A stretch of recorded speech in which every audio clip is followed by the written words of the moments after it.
So All right. what I'm going to do is we're going to just start up here. Is for those of you that are on, I'd like to welcome you to this Facebook Live event.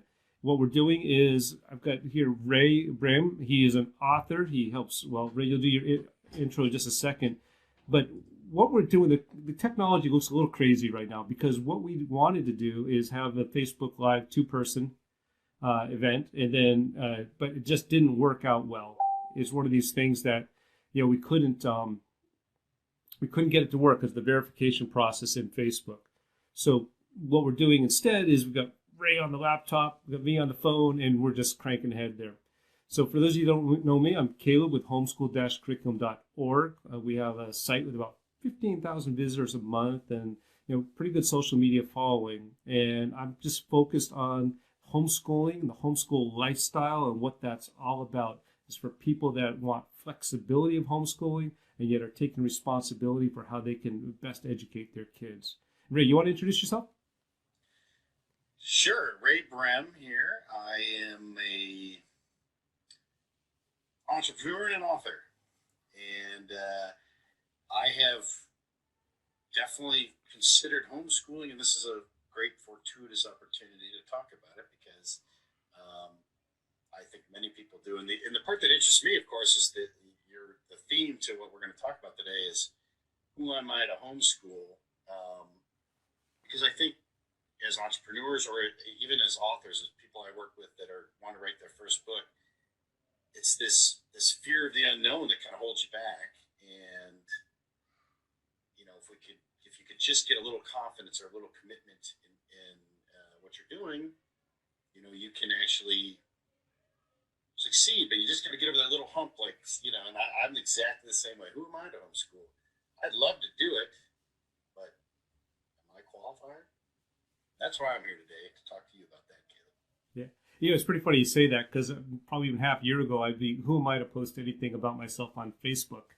Because frankly, who needs to know anything? And, talking with you, who am I to write a book and who am I to, it's just who are we to do these things that represent risks for ourselves in our lives. So Ray, you just had a best-selling book though, right? Didn't you? Yes, so actually, it's my third bestseller, and it's called The Author Startup, and it's a nice, quick, easy read on how to write a book.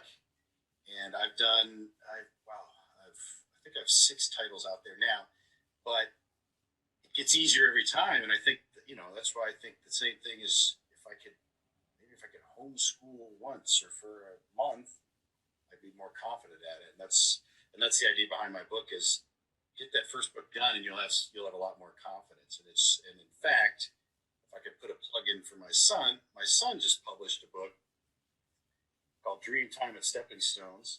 That's his preschool pre-K class, and he's a 5-year-old, and now he's a published author. So, and I tell you what, when he first got a hold of the proof of this book, he grabbed it and he just like, yeah, and you could see him just welling up with pride. And that's what I like about things like that. We're giving confidence. I could see that being even part of a homeschool curriculum where, you teach them how to write a book, or you teach them how to do digital marketing, or you teach them how to public speaking, things that are actually useful in real life. But it's just getting to that point where you have a little bit of confidence and you can move forward. And I think that's what a lot of people would like to see with homeschooling as well, because if I'm dabbling in it, I have no idea even where to start. And that's what I try to do in the author side of things. Like, where do you start? Hey, here's the simple tools to use and simple ways to do things to get your first book out. And that's what I'm interested in you doing that to me on this Facebook Live about homeschooling.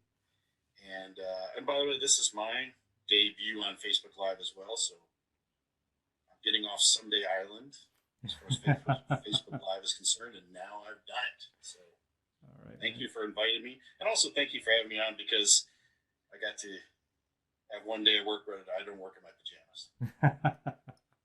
Yeah, yeah. Well, how we got here, right, is Ray, I think you and I were talking a few weeks ago. You were saying, man, you're homeschooling. How do you do this? And you just had a bunch of questions. And we were kind of sitting around gumming it. And was it a couple of nights ago, maybe last night, and we were talking some more about it. And you're saying, geez, I just have these different questions, and how do I get into it?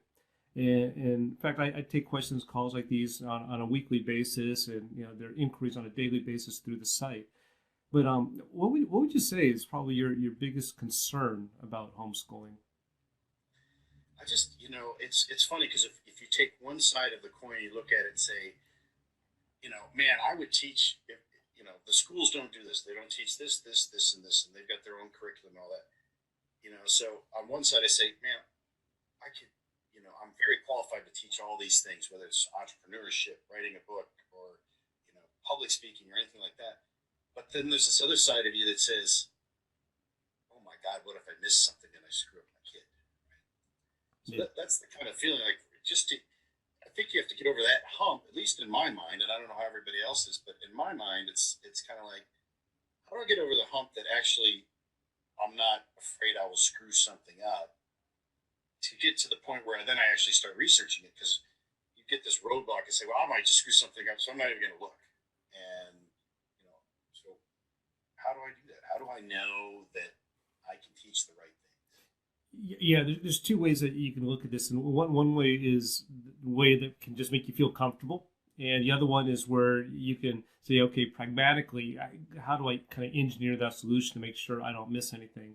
And I'll go through the engineer the solution way first, which is you figure out what it is you think that needs to be covered, and there's a bunch of sources for it, but typically you can just say, look, what do I think? Your son's pre-K.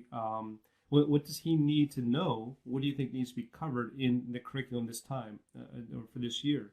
Then you can go, if you say, well, missing something, this is where we start to get into the value statements. You can go and look at the school district where you are, what their curriculum is for kindergarten or for first graders, and say, is there anything there that I'm overlooking that I'd like to include in what I'm doing? Personally, I go and I look at Common Core. Now, many people are down on Common Core because of a bunch of things. I tend to be down on Common Core for the way it was implemented in our schools, because it pushes all to testing and going to a standard. But there's a lot of smart people that really did think hard about, well, what are some things that every child should be learning at a certain age? So, in fact, I have a goal tracker I can share with you, or it's on our site too, that if you want to say, well, what are the first grade requirements for Common Core? You say, okay, these are them, and then what are the activities we have planned? And the gaps come out pretty clearly.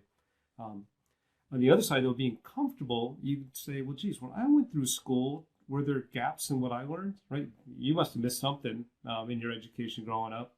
We didn't get a full art program, right? Or we didn't get full music program, or there's some books we didn't read, and there was some math areas that we didn't know or didn't study as much. And those things, they happen in school too. So getting comfortable to say, well, you just can't learn everything, because our goal is not to teach our child everything, is to teach our child how to enjoy learning.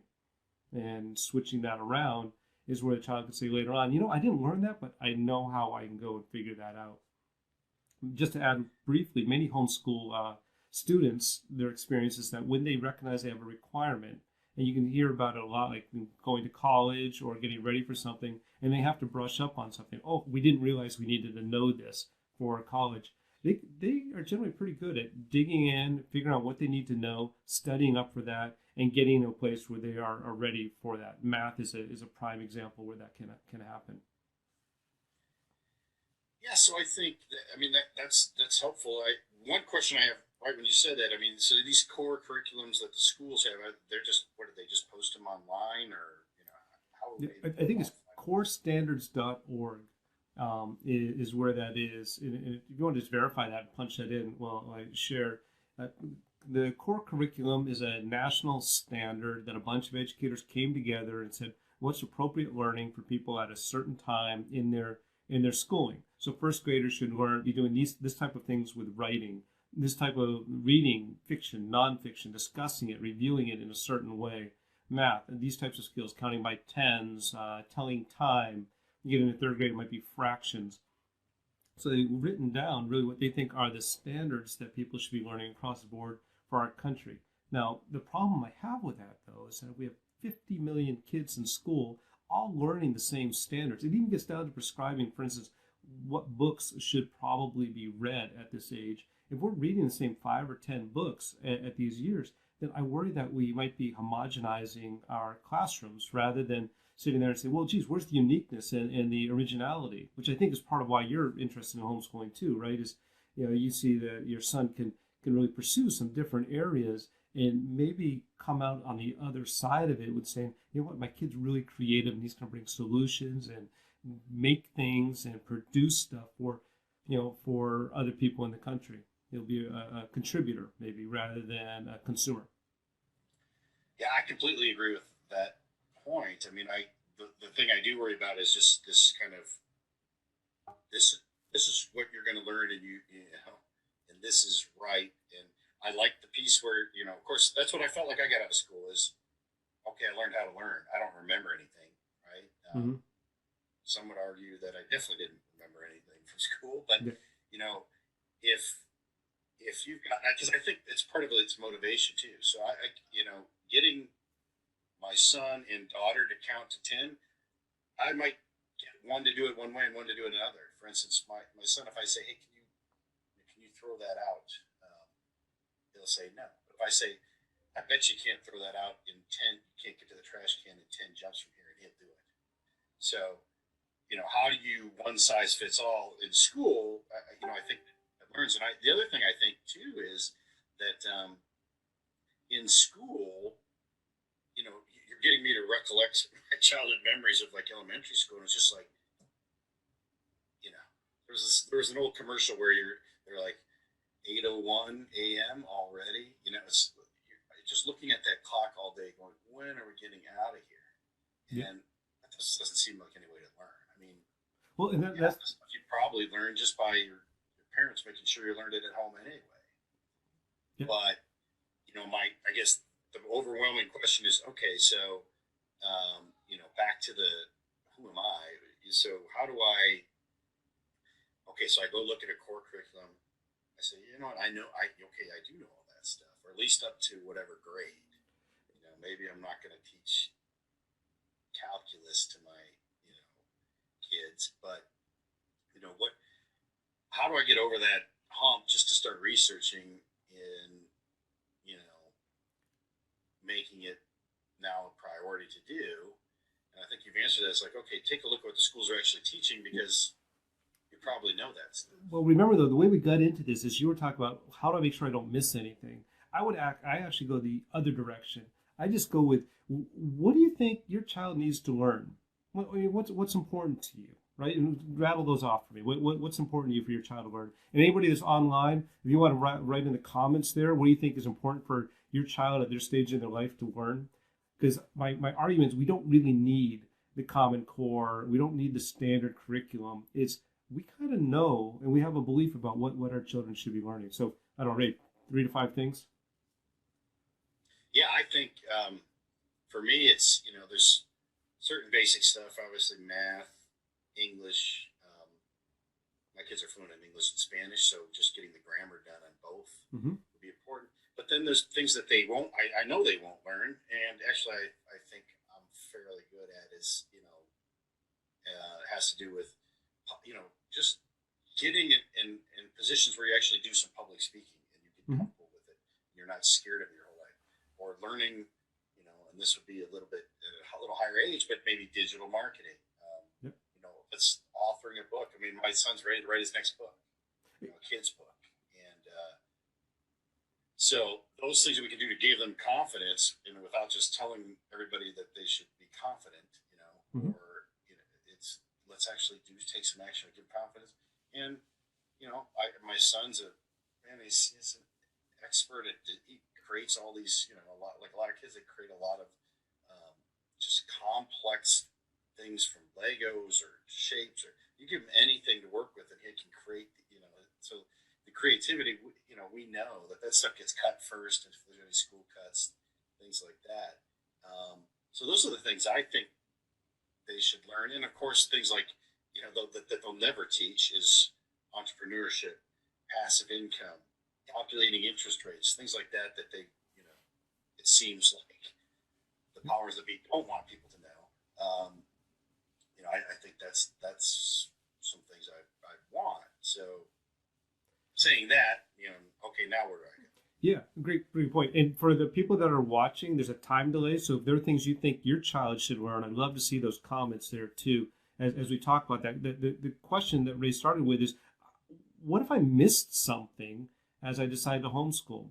And what we started off talking about was, gosh, if you miss something first, you can kind of compare against what the school standards are, Common Core, what the curriculums are on the website. But now the question we're getting into is, here's the time delay, right? I read and I've got to respond. And being a guy, I can do one thing. So Jim, I'm going to read this here. How do families cope with getting kids social interaction? Great. Yeah, we're going to get right into this. Opportunities like band and recess. We're going to get right into that. The point I was going to make with Ray is that you can go through this stuff you can teach the grammar, the reading, the math, and the entrepreneurship and the public speaking. But especially at the age that our children are at, I would argue that what they're after is playing.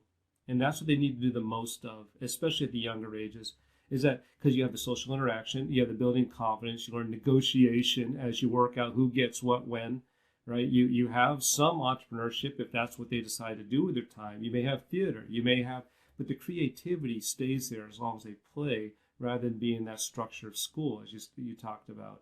And the things that they really have to learn are pretty minimal. Right? We need to learn, and we want to read quality stuff. We want to write well. We want to be able to express ourselves well.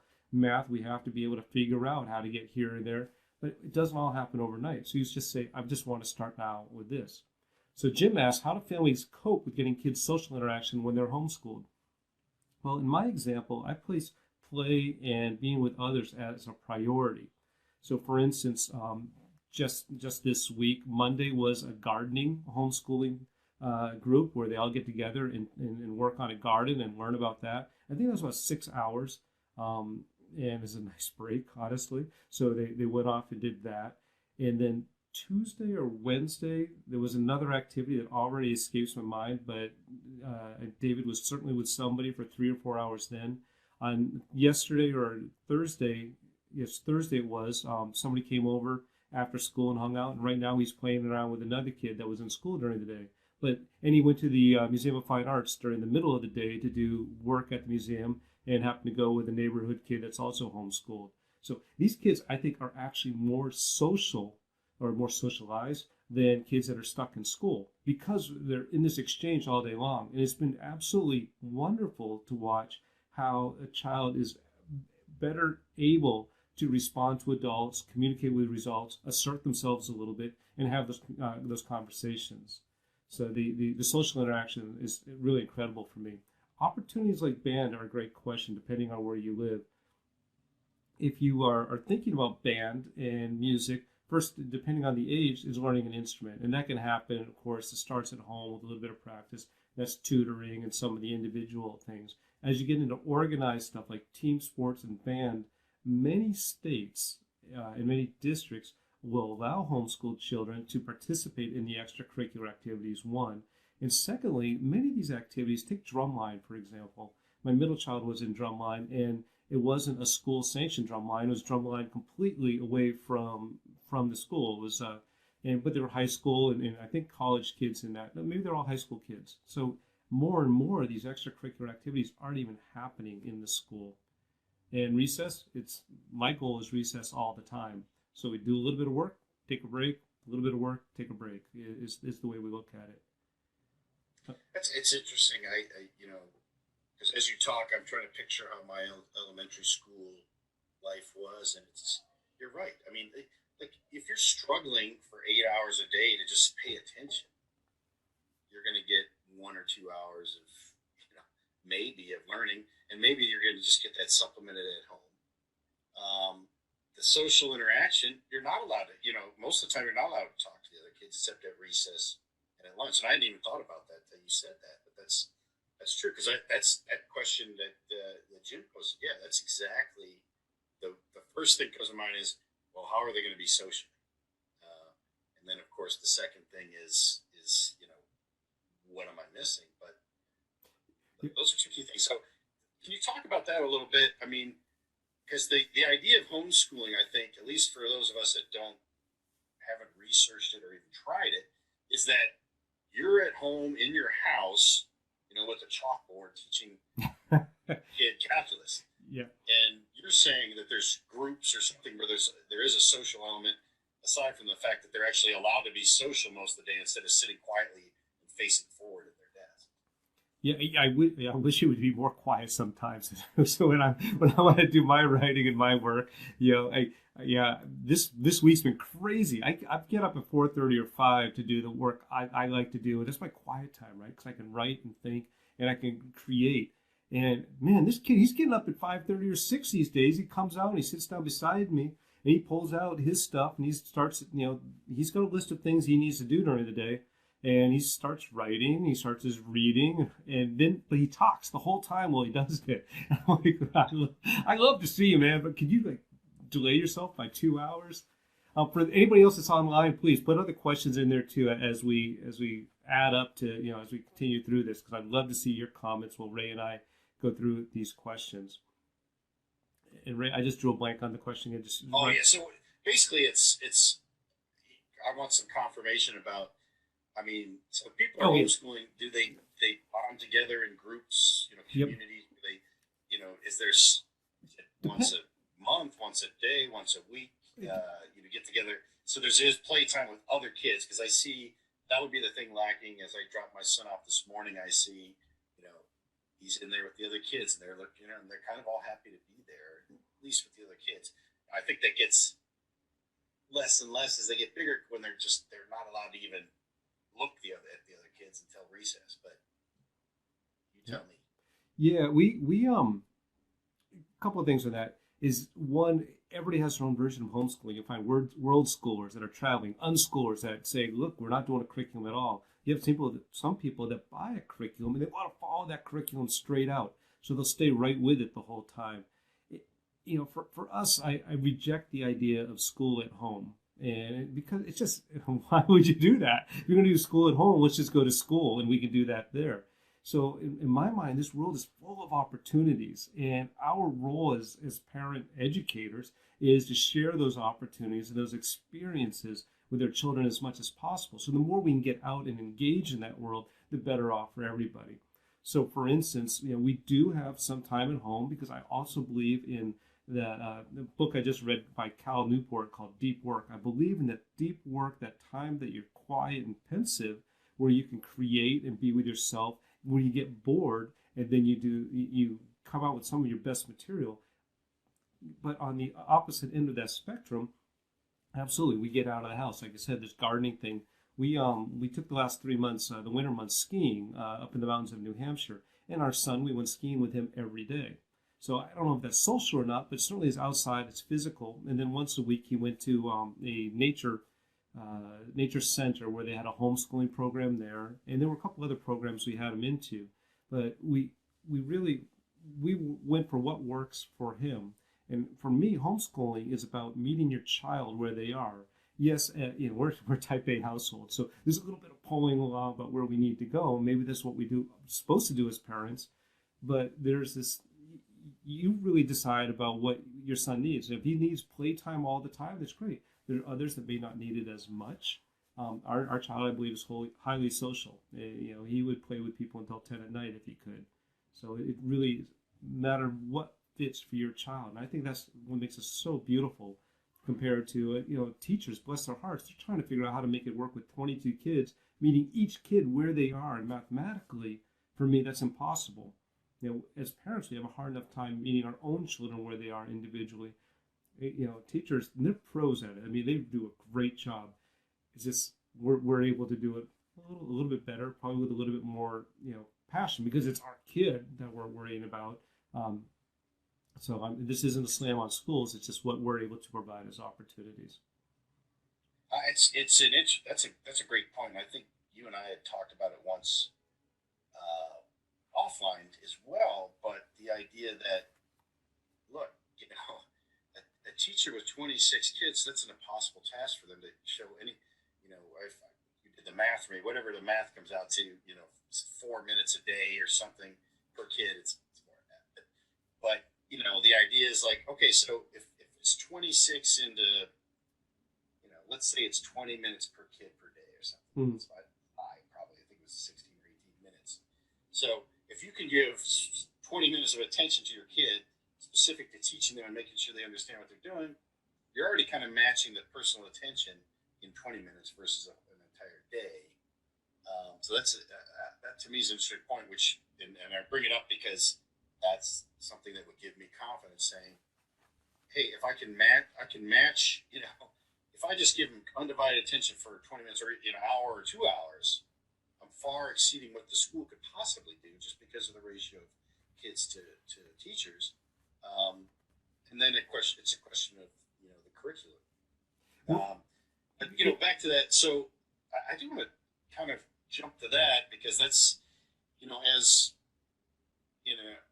I don't suspect every homeschooler is an entrepreneur, but there is a group of entrepreneurs, and I would consider myself in this class where I've spent a lot of time as an entrepreneur trying to build businesses that I can actually live wherever I want to. Yeah. And so I've somewhat gotten to that point, and now all of a sudden the kids, I've got kids just getting into school, and so now we're anchored down by that, and not businesses anymore or jobs or whatever. We've got this kind of clean slate. We can move. We're mobile. Oh, now we got them in school. We can't go anywhere. What's the argument to me saying, okay, because let's just say I wanted to spend a month in Nepal, and then I want to come home a month, and maybe I want to spend a month in Chile. Can I feel confident they're going to get the same education if we're traveling and being away from their home environment? Well, that's the responsibility we take as parents. For people that are just chiming in now, please add comments, questions as we go through this. So the question here is, if I was to take a travel schedule and take my child to other places, can I be confident that they're going to get the same quality of education that I would get they would get in the school system? Well, I would challenge. I was talking to a parent about this just yesterday, and she's saying, "Kayla, we're going to take a year off, and we're going to travel, and we want to be sure that we're educating our son in a way that he'll learn, but we want to also make sure that he can go back to school when we're done with a year." And I get it, because many people have this flexibility. They go in and out of school, they'll try it, then they'll go to school and see what works.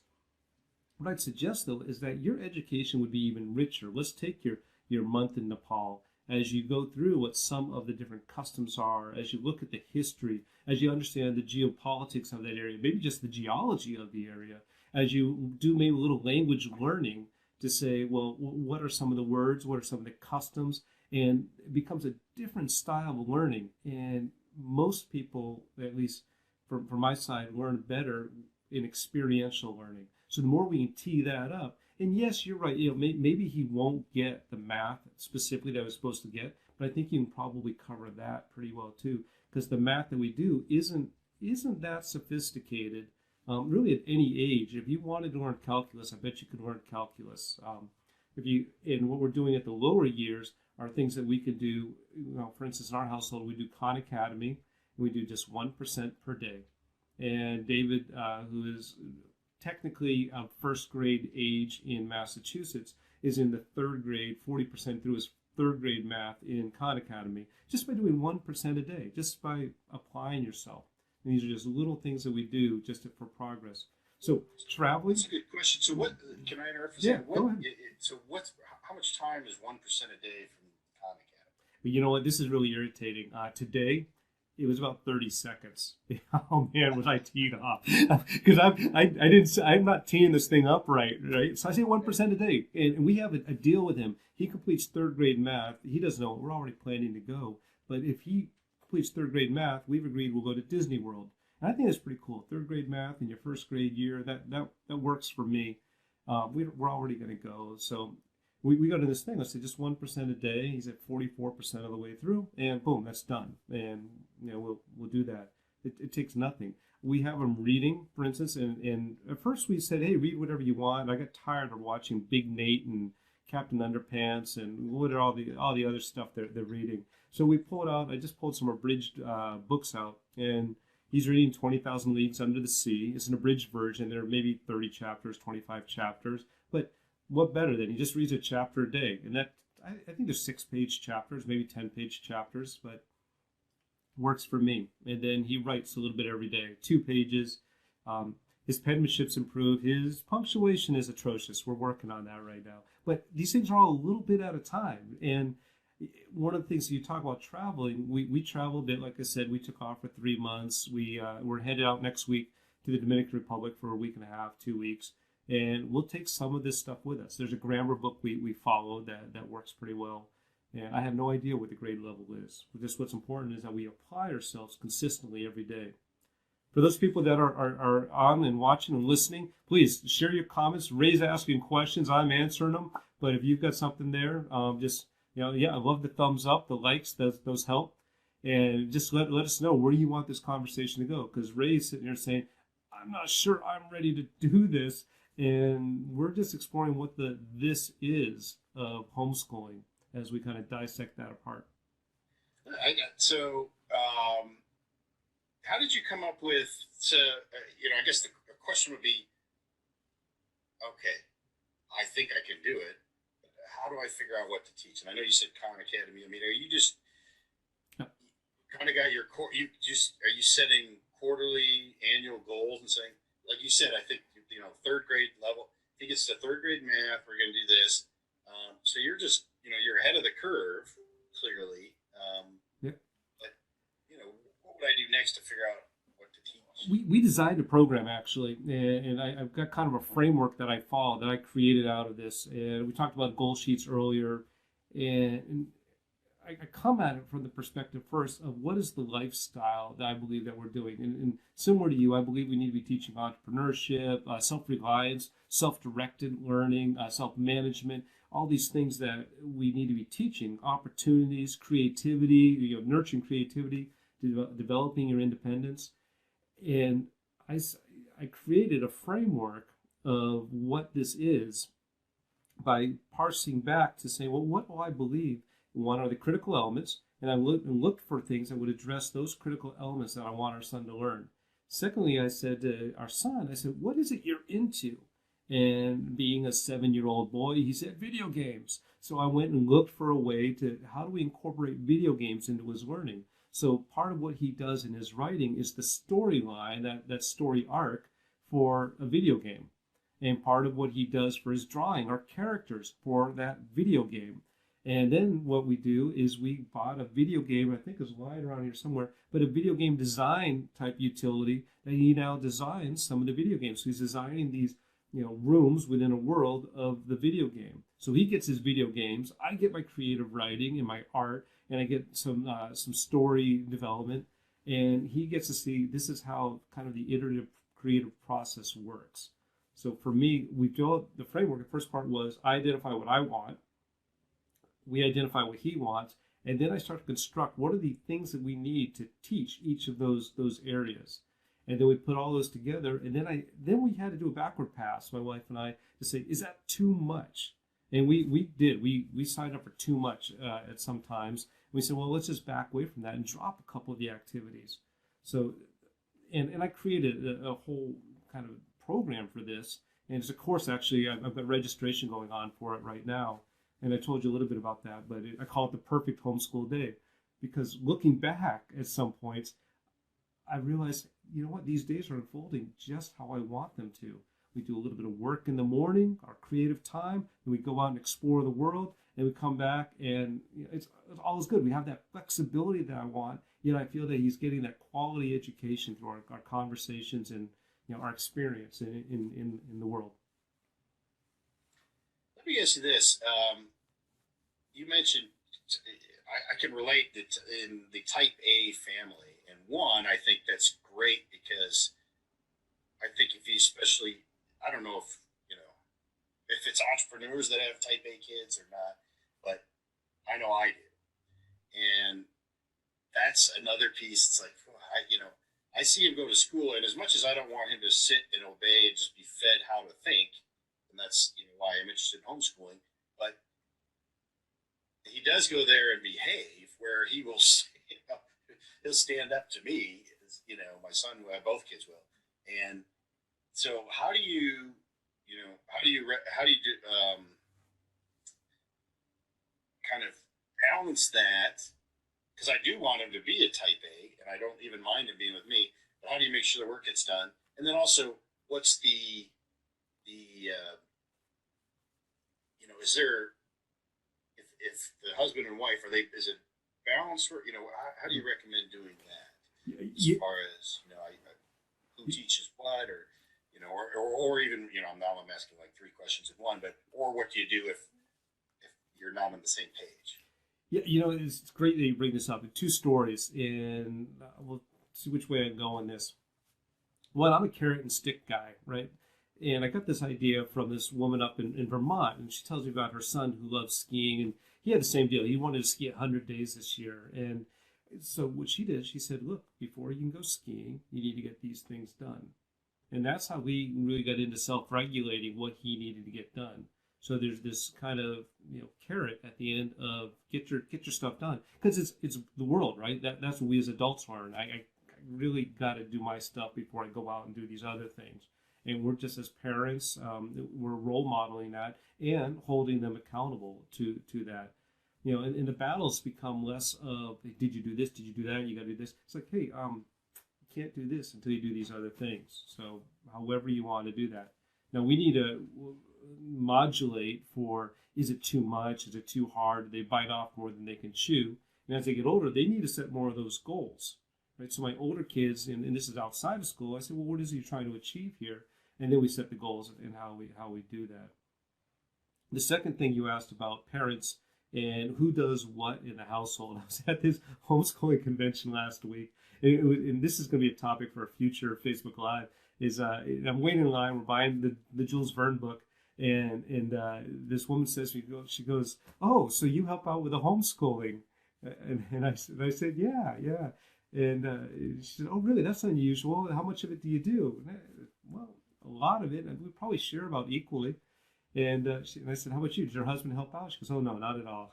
And I realized that maybe this is unique, but part of, what we do is try to build a life of flexibility where we're helping our kids with the education they need while we get to enjoy more time with them, and then also in the things that we're trying to achieve. So back to who teaches what. I know your wife is Mexican, and hopefully she would take charge of the Spanish education and the grammar there. I know in our household it would be pretty lame if I did that. But the other part of it is that, what are your strengths? Also, then what is it you want to teach, that you enjoy? And then thirdly, though, if there are things that you don't enjoy, a parent was just calling me today and saying, I know nothing about math. Well, if you know nothing about math and you don't want to learn anything about math, get a tutor or go find it online or find a different way. There's, in life, right? Once we go out and work, if I don't know how to do my taxes, I find someone to help me with that. And it's really no different at all with the things we might be missing. Music, you wouldn't want me teaching him anything but the basics of music, because once we get past years 2 or 3, I wouldn't know where to go with that, and I would absolutely find professional help. I don't know. Does that answer your question? So, do you ever? Is that something like, let's say I had a group near me, and one of the parents, some other parent knew them, was the math person. So do you ever go and say, look, this parent's going to teach math to these 4 or 5 kids? Yeah, homeschool co-ops can do that. Does that kind of stuff actually occur, or how does that work? Yeah, I have a friend that she was with a bunch of parents, and then they had a homeschool co-op, and this was years ago, and they got together and they said, we really share a lot of the same values, and they had a sharing of the same way kids should be taught. They were into the classical style of learning, and wiki that if you want to look up what classical learning is, a classical approach to learning. And these parents, they actually got together and they were kind of doing some of the co-op where each person was helping out, and it evolved into a school. And they created a school down in Albuquerque, and they just had their first year of graduation. Her daughter was one of them, but the school, I think, has like 200 students in it. And it's just something that came out of parents that were homeschooling, decided they wanted to work together to develop a co-op, which then turned into a school, which to me is impressive. But you can do it at a lower level, at a higher level, about what it is you want to achieve. But parents getting together to complement each other in their skills, that's very, very common in a way to socialize and have community. In fact, one of the biggest success factors that you see in any undertaking, so in your book writing and the authorship, in business and in education, is the community we develop, and just figure out how we can develop a community that works for all of us. That's a great point. Wow, it's the same. I think entrepreneurship, there's this feeling of isolation. Yet, if you start meeting with entrepreneurs, you've got like-minded people thinking together. It's same with authors. You picture authors as this person sitting at home looking for inspiration, but the real inspiration comes from other people and the groups that they form to support each other. Even if it's just to give someone a pat on the back. And it sounds to me like this is the same, where the homeschooling community, you can actually find people. Say it's not, yeah, I got to stay home alone. The kid doesn't talk to me. I don't talk to anybody. Yep. And you've got to support systems are there. I know you've done some research on this. I mean, what are the numbers right now? Like, how many people homeschool? Yeah, and as I'll answer that, as people come in and out, if you have questions you want to put out there, I'd love to hear them, because I know Ray and I are running the conversation. If you like what you're hearing, give me a thumbs up or something. If you don't, tell me what you want to hear differently, because we're talking about, who am I to homeschool? And in fact, people that homeschool, it's doubled since 1999 is what the numbers seem to say. It's uncertain exactly, but there are anywhere between 1.5 to 2 million people that are homeschooling or are homeschooled. And there are 50 million kids in school age right now in the U.S. So that's pretty big. That's 4%, maybe 3 to 4% of our student population is being homeschooled. And this is an industry. There is absolutely, there are curricula that are available. There are conventions. There are homeschool co-ops. There are chat groups, boards. There's a Yahoo group in our area that's very active. There's plenty of homeschool groups on Facebook. And those of you that have resources and things that you wonder about, again, we're asking about who am I to be homeschooling, but we're in the kind of the community section of the conversation. But if you have a question, throw it out there. But yeah, Ray, there are plenty of ways to find the resources and the help. Part of what we've done in our website, we've got a social media following here on Facebook of about 3,000 people. Twitter, there's about 13,000, 12.5 to 13,000. And we get about 15,000 visitors to our website each month. So we're always dealing with those questions about, how do I connect? How do I find the right curriculum? What should I do with my child? So it's just a matter of reaching out and just connecting with other people. So, one of my last questions is it's one of the stumbling blocks is, right now I'm doing took my hands in a few different areas of a couple businesses and so forth. I'm generally gone 8 hours a day, say. We've thought about the homeschooling, and what I don't want to have happen is it becomes a burden on my wife. I think we both feel that way, actually. I mean, we're both interested in homeschooling, but we don't want this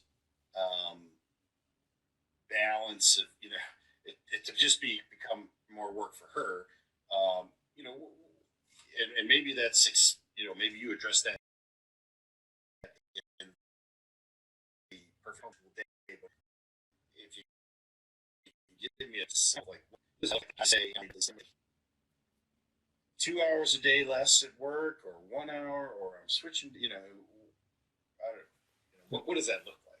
Yeah. So here's what I do, and we don't schedule it. Some people do schedule it. Some people, though, many people I know, they have flexibility, so they're like around and available, do their stuff, but they're checking in. And it's just like when your child's at home on a weekend, or when you're not. I don't know if you're on the floor playing Lego all day with your son, but you might take 15, 20 minutes, check in, do something, and then you truck off again. That's the way we do it. And it works for us. Yet, like everything, we have to continually refine. I mean, you probably had years where you've had jobs or businesses, you said, this is just consuming me. And your wife is saying, how do we change that? What are the adjustments? It's the same thing with this. You say, well, this is what's working for us. In fact, in the last round, I've implemented a monthly review. I was going through all the I was going through all the businesses, looking at the month end for April. I said, you know what? I need to do that with our son too. So I got him out there. I said, so what were the successes for April? What are we going to change in May? So we pulled out the goal sheet, we updated it, and said, okay, we're going to do it this way in May. And you know software development, with agile software development, they work in 90-day sprints. And it's really no different. You can work in a sprint towards a goal here because the attention span of our kids is shorter. So you say, okay, what can we do in the close range? Get those things done, and then we come back around and adjust. And there's no reason why that can't happen at home. And my wife and I, we talk about it. We say, does this work for us, or is this something that that got a little out of control, or I don't think we're going to do that one again. And it's just that's parenting in school or out of school, right? We're always having that dialogue. Yeah, it actually probably makes you more accountable as a parent just in general because you're reviewing how the month went for not just school but everything probably. I like that. It's you're actually adding more structure to the family or the parents, and frankly kids like structure as well. So very interesting. So what like okay, so you get over the hump. I think I could do this. What's the next step? I mean, is it check out the perfect homeschool day? What do you recommend? A couple of things I would do, right? First, I would not buy a thing. I would not buy a whole curriculum for a year and say, oh, we're going to do this. Don't order a box of books. Chill. The first one's to relax and just say, let's just evolve. Let's just calm down and see what life at home is like. They call it deschooling when you pull a kid out of school. Now, it's coming off of a Christmas break or coming off of a summer break, then they're just not going back to school, and you've already kind of rolled into that. But then the next thing I would do is start to organize myself above all that curriculum, above all that noise, because you go to these conventions or you go into some of these bookstores, there's just so much to consume. And going in there without intention and purpose can become overwhelming because you come home with saying, well, let's get this workbook, let's try that workbook, let's do the, it just becomes mayhem in your homeschool organization. The perfect homeschool day, the course that I created, was really around that, saying, well, let's just get our heads on straight about where we're coming from, what it is we want in our schooling, and then we can go with intention into selectively choosing the items that will help our kids better in their schooling and in their education. So if you're over the hump, you're saying, look, I'm ready to commit, I'm ready to make a decision, I would say baby steps, man, because the first step is to say, okay, we made the decision, we withdrawn our child from school, and now we can kind of get into the what of it. And you don't have to go full bore, you don't have to load everything up, but absolutely, I would encourage taking some time to think, and that the perfect homeschool day is a place that could happen. I see some people just come in. If you're just coming in, you have a question. I think we're wrapping up, right, Ray? I think so. I just had one more question. It's not really, I'm asking a lot of questions from the point of view, like my kids are just getting into school. Yeah. But what, is there an age where it's too late to start homeschooling? No, in fact, I just today, this afternoon, I talked with a mother who she's thinking about her child's homeschooled through middle school and thinking about the homeschooling for her child in high school. And the questions are different because you worry about accreditation of the program based on, this is a longer conversation, but some colleges want to know that you've gone through an accredited program, and that's a concern of hers. Where can she find something that's accredited? It's maybe necessary, maybe not necessary, depending on the college and where their child is headed. You also worry about transcripts and what is the validity of the transcript. However, there's some great resources out there to help people with having a transcript that holds up for a college application. So those are some of the concerns. But I really like the high school formula for homeschooling. You do it at home, but many people say, I don't want to relearn calculus because I didn't use it or I never took it. Or they might say, I don't have the chemistry set. I don't have graduated cylinders and beakers and what is it called, a Bunsen burner. And, I can't remember what Avogadro's number was all about. But the other side of it is that as those kids are of that age, there are resources that are available to them I think are truly wonderful. One, they can go to community college or a junior college, and they can do that at the age of 16. And many of these schools have programs for kids to get into so they can sample the college life with the safety of going home at night. And so they can be around older kids and people that are serious about their studies because they're paying money to learn this. And generally, community college students are very serious about getting the education they want because they realize how much it costs them. There are MOOCs, the massively online courses, and those are great. MIT offers them for free. Stanford offers some for free. Harvard as well. And you can design your own curriculum, your own learning path using Ivy League education to really have your child, of course, they've got to be passionate about it, have your child go down that path. So the high school years can be truly, I think, wonderful, unique, and really, really engaging for a child, provided that you've helped them to take responsibility and engage in their learning. Well, that's great stuff. You got all my questions. I can't really see the chat box from the way I'm organized. I know that the Facebook Live thing here is a little interesting. I think we have just one comment from Mariana there, but if anybody else is on, we're wrapping up. And Ray's been asking me questions because Ray's thinking about homeschooling. And you say, well, geez, what do I do? And how does this work? And what about that? What about this? It's like getting a job, right? Or choosing an industry, or choosing whatever, buying a house. So if you've got a question, this is the time to do it because we're about to wrap up the Facebook Live. If you like what you're hearing, I'd love to see a thumbs up or a like there on the screen too. That always helps. A little moral support. And Ray he's an author. He's a published bestseller, 3 times bestseller, he said. And he helps entrepreneurs to write books. Entrepreneurs that don't have the time, can't get over their fears, or need help getting over their fears. And he helps entrepreneurs get published. Did I do that? Did I do justice for you there, Ray? That works for me. All right. And my name's Caleb. No, nice job. Yeah. Thanks for all the info, Caleb, and I appreciate it. And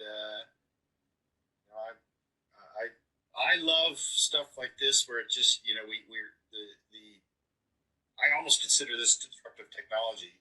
I mean, the technology has helped us create communities across the world of like-minded people, and that's what if you talk about Uber and Lyft, Airbnb, all these things that kind of take out the middleman, and this one we're taking out the middleman and making ourselves responsible for our kids' education and spending more time with our kids. So that's what interested me. But I wanted to get over that hump of who am I to homeschool. So I thank you for your time today, and look forward to talking to you soon. Awesome, man. Thanks.